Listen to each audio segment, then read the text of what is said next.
Nah, kembali lagi bersama Miss. Kali ini kita akan membahas tentang double fertilization in flowering plants atau pembuahan ganda yang terjadi di tumbuhan Angiospermae.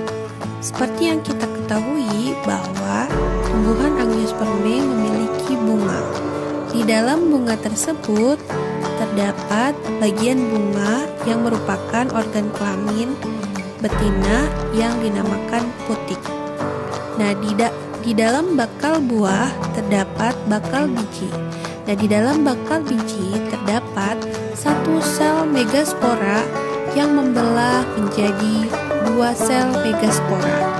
Kemudian membelah lagi menjadi 4 sel megaspora. Nah, dari 4 sel tersebut yang berhasil bertahan hanya satu sel megaspora yang kemudian membesar sampai memenuhi bakal buah yang ada di putik. Nah, sel megaspora ini melakukan pembelahan sehingga menghasilkan 8 inti sel.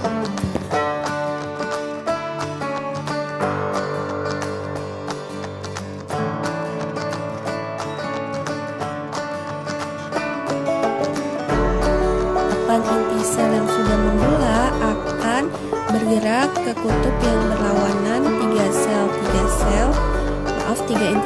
inti sel, dan yang 2 inti sel akan berada di tengah-tengah. 3 inti sel yang berlawanan dengan lubang mikrofil itu akan membentuk inti sel antipoda.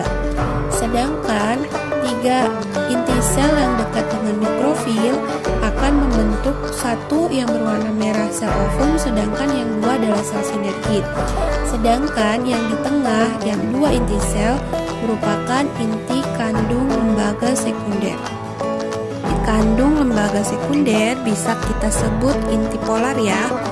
Oke, sekarang kita lanjut ke bagian benang sari. Kita akan perhatikan bagian anter atau kepala sarinya.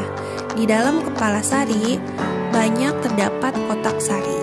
Kotak sari banyak berisi serbuk sari. Nah, serbuk sari yang sudah matang akan siap masuk ke dalam kepala putik. Nah, ini adalah proses penyerbukan, yaitu jatuhnya serbuk sari di kepala putik.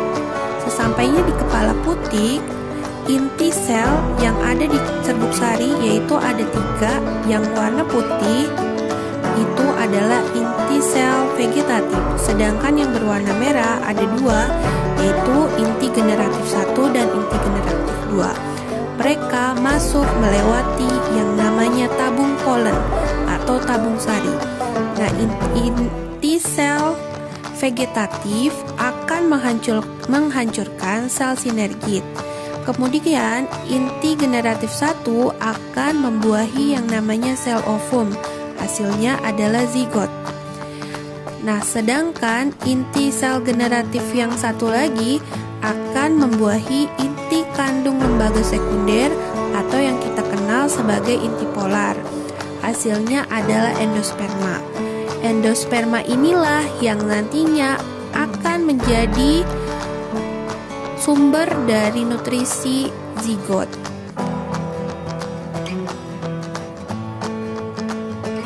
Begitulah proses yang dinamakan pembuahan ganda. Jadi, pembuahan ganda terjadi karena ada 2 kali pembuahan, yaitu pembuahan terhadap ovum dan pembuahan terhadap inti polar.